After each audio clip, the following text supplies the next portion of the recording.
এখন শুনবেন বলিউডের নায়ক সালমান খানের কার্যকলাপ এবং সালমান খানের ডায়লগ।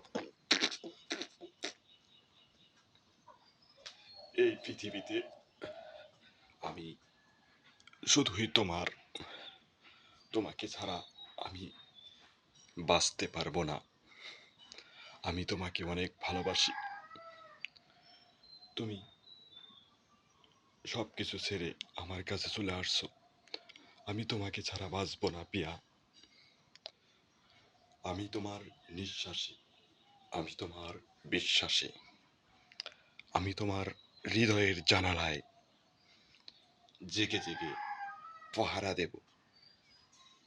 তুমি ভুলে যেও না, তুমি শুধুই আমার, আমার, তুমি আমার জীবন সংগ্রামের হাতিয়ার। যেও না ভুলে আমাকে কখনো। আমি তোমাকে ছাড়া বাঁচবো না। ধন্যবাদ।